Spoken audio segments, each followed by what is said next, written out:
નરેગામાં કાંડ, રોડમાં કાંડ, ભરતીમાં કાંડ, જમીનોમાં કાંડ, તમામ જગ્યાએ કાંડ કાંડ કાંડ જ જોવાઈ રહ્યું છે. જે બાદ ફરી શિક્ષણ શાખામાં પણ કાંડ થયો હોવાનો વિડીયો વાયરલ. સંજેલી તાલુકામાં શિક્ષણ શાખામાં ભ્રષ્ટાચારના નામજોગ આક્ષેપ કરાયા. સંજેલી તાલુકાની શિક્ષણ ખાતામાં લોલમલોલ વહીવટનો વિડીયો વાયરલ.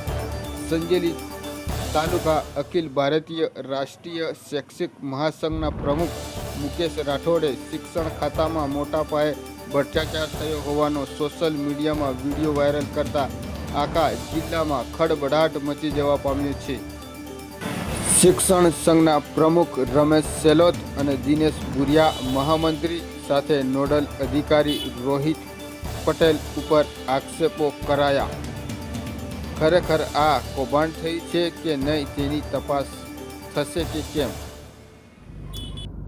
નમસ્કાર, મારું નામ છે મુકેશભાઈ ચંપકભાઈ રાઠોડ, અખિલ ભારતીય રાષ્ટ્રીય સ્વૈચ્છિક મહાસંઘ અધ્યક્ષ સંજેલી. મીડિયાના માધ્યમથી આપ સર્વે શિક્ષક મિત્રો અને સંજેલીના આજુબાજુના વિસ્તારના તમામ વ્યક્તિઓને જાહેર સંદેશો આપવા માગું છું કે શિક્ષણ શાખાની અંદર પણ હાલના સમયે સંજેલી તાલુકાની અંદર બહુ મોટો ભ્રષ્ટાચાર થઈ રહ્યો છે. જેની અંદર ભ્રષ્ટાચાર કરનાર વ્યક્તિ શિક્ષક સંઘના પ્રમુખ સેલોત રમેશભાઈ ધનાભાઈ, એમના સાથી મિત્ર મહામંત્રી શ્રી દિનેશભાઈ ભુરિયા અને નોડલ શ્રી રોહિતભાઈ પટેલ, કે જેઓ શિક્ષણ શાખાની અંદર નાની મોટી કામગીરી આવતી હોય, જેવી કે ઉચ્ચતર પગાર ધોરણ, જેની અંદર 9, 20 અને 31 આ ઉચ્ચતર પગાર ધોરણની સર્વિસ બુકની અંદર એન્ટ્રી કરવાની હોય અને પછી બાંધણી થયા પછી એ પગારમાં આકારાતી હોય, એ એન્ટ્રી પાડવા માટે આ વડીલ શ્રી રમેશભાઈ ધનાભાઈ અને દિનેશભાઈ ભુરિયા અને રોહિતભાઈ પટેલ, જેઓ શિક્ષકોને ફોન કરી અને એન્ટ્રી પાડવા માટે 5,000 રૂપિયાની માંગણી કરે છે અને એનું એરિયસ કાઢવા માટે, દાખલા તરીકે આ મહિને એ ઉચ્ચતર ધોરણની અંદર આવી ગયા હોય અને 2-4 મહિના વીતી ગયા હોય અથવા 1 વર્ષ થઈ ગયું હોય, તો 1 વર્ષમાં જે ચૂકવણીની નાણાં નીકળતા હોય એ એરિયસના એ કાઢવા માટે પણ એ 10% રકમ લેતા હોય છે. અને બીજું કે પેન્શન, જે વ્યક્તિઓ હાલમાં અથવા અગાઉ જે રિટાયર થઈ ગયેલા છે, દાખલા તરીકે અત્યારે 31/5/2025ના રોજ સંજેલી તાલુકાની અંદર લગભગ 15 જણા રિટાયર થવાના છે, સેવાનિવૃત્ત થવાના છે. એમની જોડે પણ આ રમેશભાઈ ધનાભાઈ સામે કેવો વ્યક્તિ છે, એ આધારે પૈસા લેતો હોય.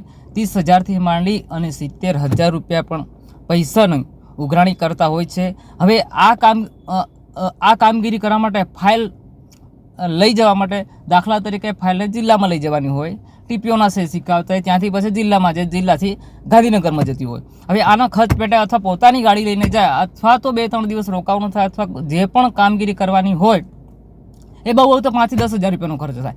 તમામ તાલુકાની અંદર દાહોદ જિલ્લાના 9 તાલુકા છે, 9 તાલુકાની અંદર આ ખર્ચ પેટે 5,000 થી 10,000 રૂપિયા લેતા હોય છે.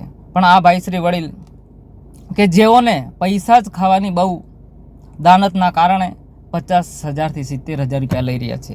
હવે બીજા નાના મોટા બીજા ઘણા કામો હોય શિક્ષણ શાખામાં કે જેની એન્ટ્રી સર્વિસ બુકમાં પડતી હોય.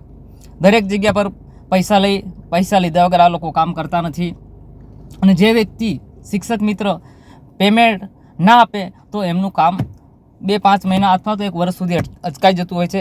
અગાઉ પણ મેં ભાભોર સાહેબ ટીપીઓ હતા ત્યારે પણ મેં રજૂઆત કરી હતી, લેખિતમાં પણ રજૂઆત કરી હતી અને એ વખતે પણ મને ધમકાવવામાં આવ્યો હતો. ત્યારે પણ મેં રજૂઆત કરી હતી, તે એનું આજ સુધી કાંઈ પણ નિરાકરણ આવેલ નથી. હું પણ એક સ્વૈચ્છિક સંઘનો પ્રમુખ છું સંજેલીની અંદર, જેવી રીતના પહેલાં પ્રમુખ છે એવી રીતના હું પણ છું. હવે કામગીરી મારે પણ કરવાની થતી હોય, હું સંઘની અંદર અમે 2-4 મિત્રો છે, એટલે અમને આ લોકો અંદર ઇન્વોલ્વ કરતા નથી, આ કામગીરીની અંદર બોલાવતા નથી. કેમ કે જો અમે ત્યાં તાલુકામાં જઈને બેસીએ અને શિક્ષકોના કામગીરી કરીએ તો અમે પૈસા લેવડાવવા માંગતા નથી અને કોઈ જોડે ઉઘરાવવા માંગતા નથી. એટલા માટે આ લોકો અમને પૂછતા નથી અને બારોબાર એમની રીતના વ્યવહાર કરતા હોય અને પછી કહે કે આ તો સાહેબને આપવાના છે, ટીપીઓને આપવાના છે, ઉપર જિલ્લામાં આપવાના છે, આમ કરીને ઉઘરાણું કરતા હોય. અને શિક્ષકોએ બચારા ભોળા કે ચાલો અમારે 2-5 હજારીમાં શું થવાનું છે, આપી દઈએ ને એમ કરીને આપતા હોય. પૈસાના આધારે જ સંજેલી તાલુકાની અંદર શિક્ષણ શાખામાં કામ થતું હોય છે એવું મારું છેલ્લા કેટલાય સમયથી શિક્ષકોના મારા પર ફોન આવે, મૌખિક રજૂઆતો થાય. આ રજૂઆતોને ધ્યાન પર રાખી અને હું આપના મીડિયાના માધ્યમથી એ કહેવા માગું છું કે આવું સદંતર બંધ થવું જોઈએ.